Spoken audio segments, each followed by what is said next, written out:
दोस्तों कई बार हमारे सामने सिंस और फॉर से लेकर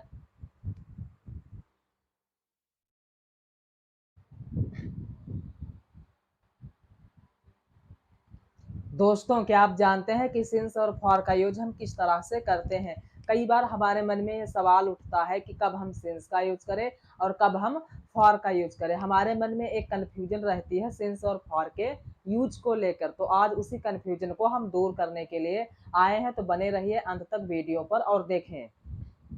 सिंस और फॉर बेसिकली हम जानते हैं कि सिंस और फॉर का यूज हम टाइम के लिए करते हैं। टाइम दो प्रकार के होते हैं, कौन कौन से।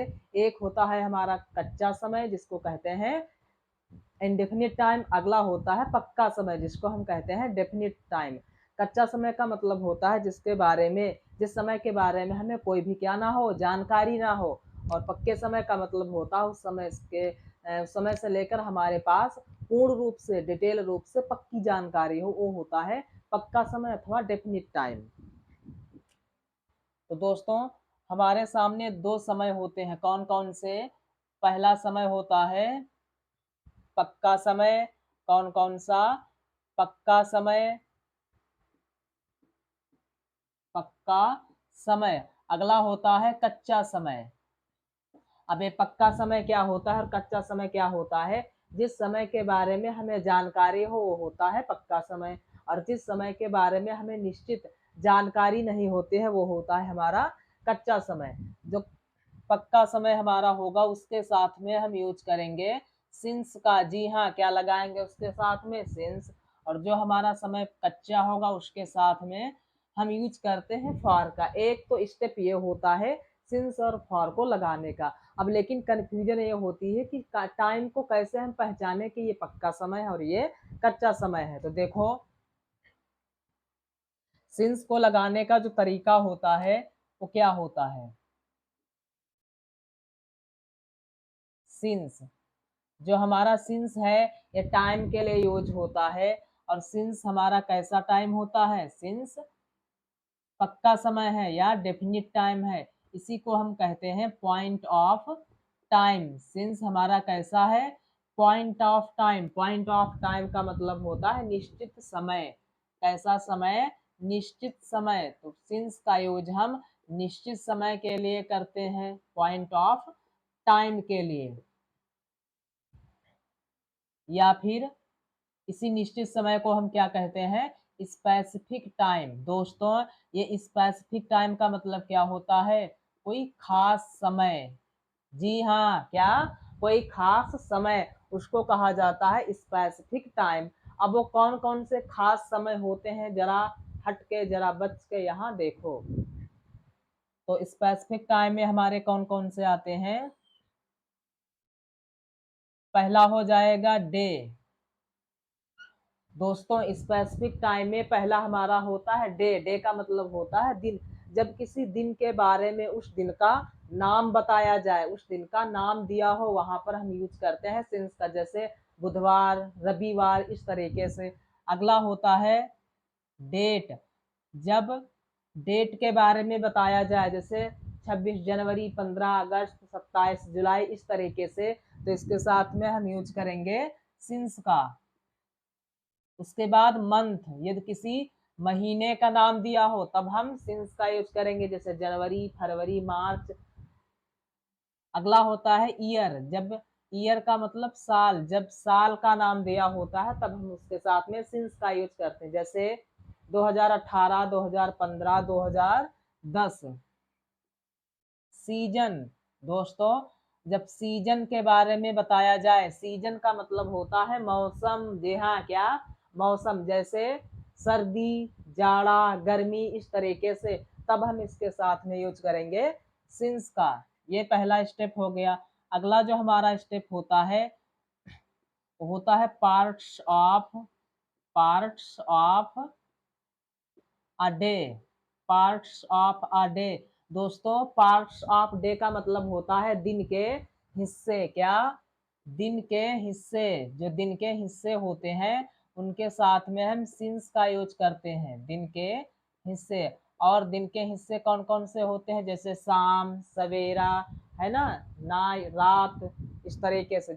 तो हम इसके साथ में सिंस का यूज करेंगे, जैसे since, since morning, since morning, since evening, since morning, since evening, इस तरीके से इसके साथ में हम सिंस का यूज करेंगे। अगला जो हमारा स्टेप है वो है stage of life, stage of life. दोस्तों स्टेज ऑफ लाइफ का मतलब क्या होता है?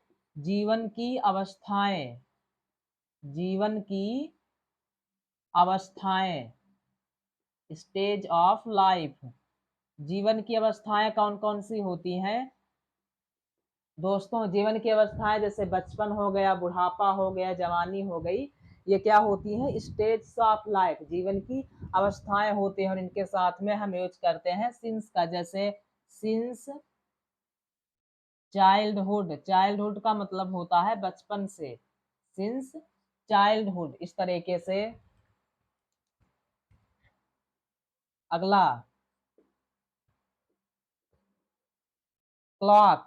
दोस्तों क्लॉक का मतलब होता है घड़ी का समय, जब घड़ी का समय दिया हो तब वहां पर हम यूज करेंगे सिंस का, जैसे 5 बजे, 6 बजे, तो इसके साथ में हम क्या लगाएंगे?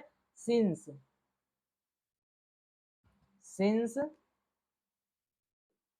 यदि कहना हो हमें 5 बजे से तो हो जाएगा सिंस 5 o'clock, इस तरीके से।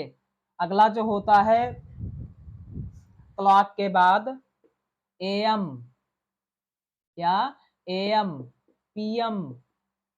एएम पीएम का मतलब क्या होता है दोस्तों? ये भी दिन के एक तरीके के हिस्से होते हैं, एएम और पीएम, इसके साथ में हम यूज करेंगे सिंस का। तो ये स्टेप होते हैं सिंस को यूज करने का। अब हम देखेंगे कि फॉर का यूज किस तरीके से करते हैं। फॉर,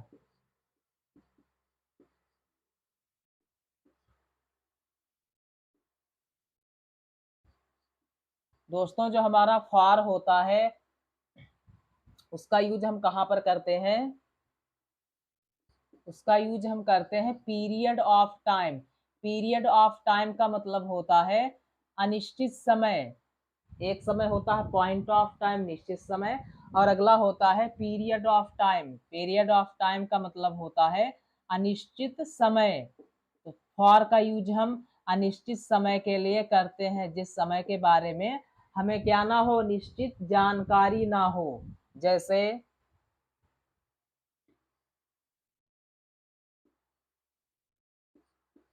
पीरियड ऑफ टाइम कौन कौन से होते हैं?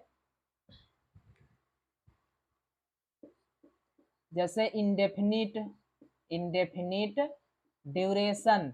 इंडेफिनिट ड्यूरेशन का मतलब होता है अनिश्चित जो समय दिया होता है वो। जैसे for, for a long time, for a long time, लंबे समय से। एक ऐसा प्रोसेस है, एक ऐसा प्रोसेस है इंडेफिनिट ड्यूरेशन, मतलब अनिश्चित प्रोसेस है, अनिश्चित प्रोसेस है, फॉर अ लॉन्ग टाइम। अगला जो होता है फॉर का यूज कहाँ पर हम करते हैं? Numeral, numeral words. दोस्तों न्यूमरल वर्ड्स का मतलब होता है जैसे 1 2 3 4 एक्स्ट्रा। न्यूमरल वर्ड्स का मतलब 1 2 3 4, और इसमें कौन कौन से आते हैं? जैसे मंथ हो गया। अब यदि कहा जाए कि 4 महीने से, देखो न्यूमरल वर्ड आ रहे हैं, 4 महीने, तो एक ऐसा समय है अनिश्चित समय है, या हम कह सकते हैं ये हमारा कच्चा समय है। 4 महीने पता नहीं कौन से। इसी तरीके से ईयर, 4 सालों से, यदि हमें कहना पड़े 4 सालों से, तो कौन से 4 साल? ये अनिश्चित टाइम है, मतलब कि ये पीरियड ऑफ टाइम है, तो यहाँ पर हम यूज करेंगे फॉर का। मंथ हो गया, मंथ जैसे 4 महीनों से, 5 महीनों से, इस तरीके से।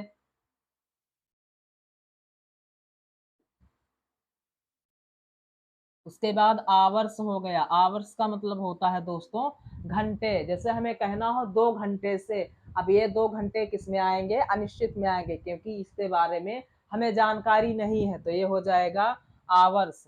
उसके बाद में डेज, जो दिन दिए होते हैं, जैसे 5 दिनों से, 5 दिनों से, तो एक ऐसा समय है, ये कच्चा समय है, अनिश्चित समय है, तो इसके साथ में हम यूज करेंगे फॉर का। मंथ हो गया, ईयर हो गया, आवर्स हो गया, डेज हो गया, इनके साथ में हम फॉर का यूज करते हैं। तो दोस्तों ये तरीका होता है सिंस और फॉर को यूज करने का। बहुत ही सिंपल सा नियम है, बहुत ही सिंपल सा तरीका है कि कब हम सिंस का यूज करें और कब हम फॉर का यूज करें। जहाँ पर समय के बारे में हमें निश्चित जानकारी हो वहां पर हम सिंस का यूज करते हैं, और जहाँ पर निश्चित जानकारी नहीं होती है वहां पर हम फॉर का यूज करते हैं। तो दोस्तों आज के बाद सिंस और फॉर से लेकर जो हमारे पास समस्याएं होती थी, जो कन्फ्यूजन होती थी, वो कन्फ्यूजन आज के बाद दूर हो जाएगी, क्योंकि हमने सिंस और फॉर के बारे में डिटेल से पढ़ा है कि कब सिंस का यूज करें और कब फॉर का यूज करें।